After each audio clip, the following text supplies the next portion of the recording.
Hey everyone, I bet a lot of you have thought about teaching yourself to code. Yeah. That's a pretty appealing thought, right? You can learn at your own pace Mm-hmm. and maybe get a cool tech job all without those student loans. Right.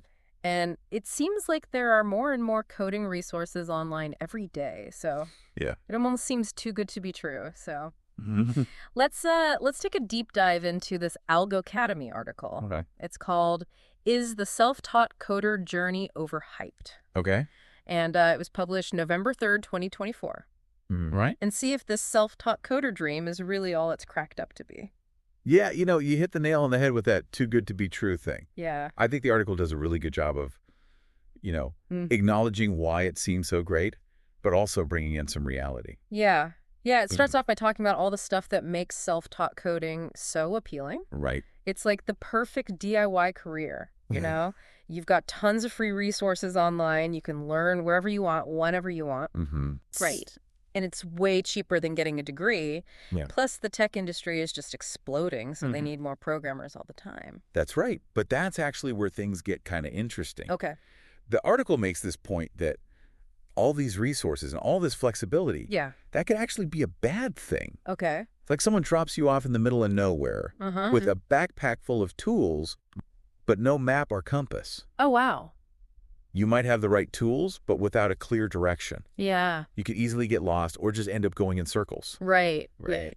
Yeah. That's a great analogy. And the article really highlights how that lack of structure can be a big problem Yeah. for people trying to learn on their own. It's so easy. It's really easy to just lose motivation when you don't have any deadlines or anyone to keep you accountable. Oh, I totally agree. And I think we've all been there. Yeah. Like I remember when I was trying to learn a new Mhm. programming language a while back. I started off strong. Yeah. Without like a set schedule or anyone checking up on me, Right. I was procrastinating so much. And eventually I just gave up. Yeah. It's kind of like having all the ingredients for a fancy meal, Mm-hmm. but no recipe to follow. Right. You might end up with something you can eat, Mm-hmm. but it's probably not going to be that amazing meal you were hoping for. Oh, okay. Yeah, that's a perfect way to put it. And it brings up another good point the article makes. What's that? The lack of networking opportunities. Right. When you're in a traditional classroom setting, Mhm. you've got your classmates, professors, maybe even some people working in the field. Right. You learn from each other, Yeah. you can share ideas, and you build connections that can help you later on. Yeah. But when you're teaching yourself, you don't get that built-in network. That's true. It's like trying to climb a mountain without a support team. Right. You might be able to get to the top by yourself, but it's going to be a lot harder Yeah. and you're going to be lonely. Yeah, for sure. And even if you do get past those things and learn some good coding skills, Mm-hmm. there's still that whole question of credibility. Right. Some employers might not want to hire someone who doesn't have a formal degree. Yeah. They might question if you really know your stuff. Yeah, they might wonder how deep your knowledge really goes. Right, exactly. So you might have to work even harder to prove yourself and stand out from the crowd. Definitely. Okay, so it sounds like self-taught coding, while attractive on the surface, Mhm. comes with its own set of obstacles. Yeah. But the article doesn't just focus on the negative stuff. Right. It also talks about how platforms like Algocademy are trying to fix this. Right. They're offering things like structured learning paths, Mm-hmm. interactive coding environments, and even AI-powered help, Yeah. all designed to help people learning to code on their own. I think it's really interesting how those features actually address those problems we were just talking about. Oh, okay. How so? Well, for example, Algocademy has these specific learning paths Yeah. based on your goals. Mm. It's like having that map and compass we were talking about earlier. Right. So instead of just wandering around aimlessly in the world of coding, Yeah. you have a clear path to follow, Okay. which makes sure you're learning the right things in the right order. I see. And then there are these interactive coding environments that the article mentioned. Yeah, it's Yeah, like those sound really cool. it's like having a personal coding coach available whenever you need them, Oh, wow. ready to help you and guide you and help you learn from your mistakes. That sounds amazing, especially for people who like hands-on learning Yes, and instant feedback. And Algocademy doesn't stop there. Okay. It also focuses on something called algorithmic thinking, Algorithmic thinking. which, if you're not familiar, Yeah, I'm not really. it's basically about figuring out how to solve problems in an efficient way. Oh, Imagine you're trying to find a certain book in a library with millions of books. You could go through every single book one by one, yeah. But that would take forever. Right. Instead, you could use a search algorithm, Uh-huh. which narrows down the possibilities based on certain things, like the title, the author, or the subject. Okay. So algorithmic thinking is about finding smart and efficient ways to solve problems. That makes sense. So it sounds like that's a pretty important skill for coders to have. Oh, absolutely. Especially if you want to get a job at one of those top tech companies. Right. And that's another thing that Algo Academy does well. Okay. They help you develop the skill through coding challenges, Mm-hmm. puzzles, and real-world projects. Cool. So it's not only more fun to learn, Yeah. but it also helps you stand out when you're applying for jobs. I see. And then on top of all that, the article talks about Algo Academy's AI features, Right. which make the learning experience even more personalized. It's like having a study buddy who knows exactly what you're good at and what you struggle with, Wow. and they can recommend the best resources for you. That's pretty cool. Yeah, and they can even adjust how fast or slow you learn based on your progress, Wow. which means you're challenged but not overwhelmed. All right. And really importantly, Algo Academy understands how important community is, Okay. especially for people who are learning on their own. Right. It gives learners ways to connect with other learners and with mentors and even with potential employers. Oh, nice. So it creates a feeling of belonging and gives you that support and those networking opportunities that you might not have otherwise. So it seems like platforms like Algo Academy are really working hard to solve those big challenges of self-taught coding by giving you the structure, the support, and the resources that you often don't have when you're doing it alone. Right. But the article is also realistic and reminds us that even with all those tools, Yeah, becoming a really good coder still takes a lot of time and effort. absolutely. There are no shortcuts no matter what path you choose. It's like learning to play a musical instrument. Exactly. You can have the best teacher, the best instrument, all the sheet music in the world. Yeah. But if you don't practice, you'll never be a pro. Right. So we've covered a lot in this first part of our deep dive. Yeah, we have. We talked about what makes self-taught coding so appealing, Mhm. the challenges that come with it, Right. and how platforms like Algo Academy are trying to make it easier. It's been great.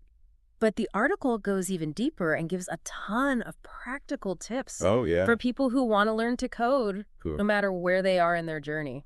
So we're going to talk about those tips in the next part of our discussion. That sounds good. And we'll also talk about how formal education fits into all of this. Right. Is a computer science degree still worth it Yeah, good question. when you can learn so much online? Mm-hmm.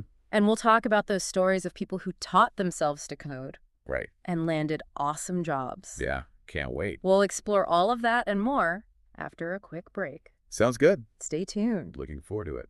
All right, so let's get back to our deep dive into self-taught coding. Okay. Before we went to a break, we talked about, how appealing this whole idea is, all the challenges that come with it, Right. and how these platforms like Algo Academy are trying to make things easier. Yeah. But what about like the practical stuff? Where do you even start Right. if you want to teach yourself how to code? Yeah, that's where those practical tips in the article come in. Okay. It's full of advice that you can actually use Mm-hmm. no matter how much you already know. Okay, cool.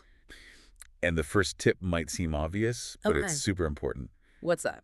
Start with the fundamentals.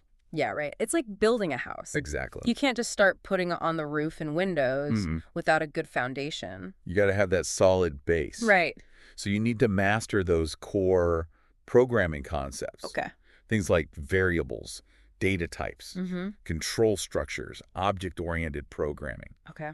all that stuff. Gotcha. Without those, you're going to hit a wall when you try to learn the more complicated things. Right. Okay, so you've got those basics down. Mhm. What's next? The article says to pick one programming language and stick with it, Okay. at least at first. All right. It's tempting to try to learn everything at once, Yeah. but that can actually make things harder. Right. It's like trying to learn Spanish, French, and Italian all at the same time. Exactly. You just get confused. You'll just end up confused. Right. It's way better to really learn one language well, Mm-hmm. and then once you have those fundamentals down in one language, Okay. it's way easier to learn other ones. That makes sense. And speaking of languages, the article suggests a few that are good for beginners. Oh, okay. What are those? Python is a good one because it's easy to read and you can use it for lots of different things. Mm-hmm. And if you're interested in web development, you got to learn JavaScript. Okay. And if you want to do software engineering, Java or C++ might be good choices. Okay, that makes sense. But really the best language for you depends on what you're interested in Right. and what you want to do with it. That's true. So, okay, so you've chosen your language. Mm-hmm. You're working on those fundamentals. Right. You're starting to feel comfortable with the basic stuff. Yeah. What's the next step? Time to put that knowledge to work by building projects. Okay. That's where you really learn. Mm-hmm. And it's how you start building a portfolio to show to potential employers. Right, right. And this is where that whole DIY career thing really comes in. Exactly. You can build anything you want. Exactly. You can build anything you want. That's so cool. And the article has a great suggestion for choosing projects. Oh, what's that? Build things you're actually interested in. Okay. Like if you're into music, Yeah. build a music player app. Cool. Or if you love to travel, Yeah. build a travel planning website. Okay, I like that. It'll keep you motivated, Right. and it'll make your portfolio stand out. Yeah, it's all about making coding relevant to your own life. Exactly. But let's be real, sometimes you get stuck. Mm-hmm. So what are some resources that can help you when you're having trouble or you need to learn something new? Yeah, the article talks about using online resources wisely. Okay. There's so much information out there. Yeah. But it can be hard to know where to start. Right. One thing they suggest is structured online courses. Okay. Places like Coursera, EDX, Udacity, they offer really comprehensive learning experiences. Yeah. Often with video lectures, assignments, even quizzes to test what you've learned. Nice. And of course, we've talked about how helpful interactive coding platforms can be. Right, like Algo Academy. Yeah, they give you instant feedback and help you get better at problem solving. Exactly. And don't forget about all the documentation and official guides out there. That's true. They might not be the most exciting, Right. but they usually have the most accurate information. And the most detailed information. Right. It's like having the instruction manual right there. Exactly. But sometimes even the best documentation can't answer every question. That's true. So the article recommends tapping into the power of the coding community. Yes, that's a great idea. What does that look like? Well, join online forums Okay. like Stack Overflow, Reddit's programming communities. Okay. You can ask questions, get feedback on your code, Cool. learn from other people's experiences. That's awesome. It's like having a worldwide support system of coders Yeah. who are always happy to help. I like it. And going to meetups Yes. or virtual coding events Yeah. can be great ways to connect with others in the field. It's all about networking. Yeah. You never know who you might meet or what opportunities might come up. Right, right. Okay, so you've got the resources, you're part of the community. Yeah.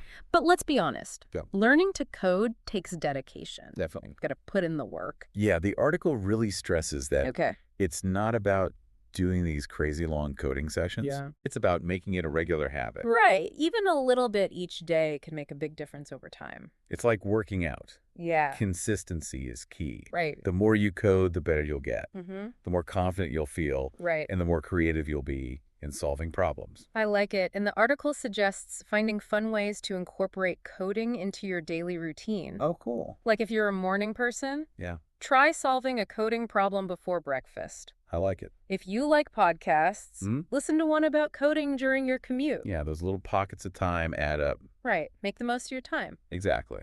And while you're coding, don't just focus on the technical stuff. Okay. The article also talks about the importance of getting better at problem solving. Right, because at its core, Yeah. coding is all about solving problems. It's about taking those complex problems, breaking them down into smaller steps, Right. and then using code to create solutions. Exactly. So how do you get better at that? The article suggests trying to explain your thinking process out loud, Oh. almost like you're teaching someone else. Okay. This helps you really understand what you're doing and figure out where you might be getting stuck. That's a great idea. It's like talking yourself through a puzzle Exactly. or a complicated recipe. Right. Okay, cool. And don't be afraid to learn about algorithms and data structures. Right. Understanding those will make you a much more efficient and versatile coder.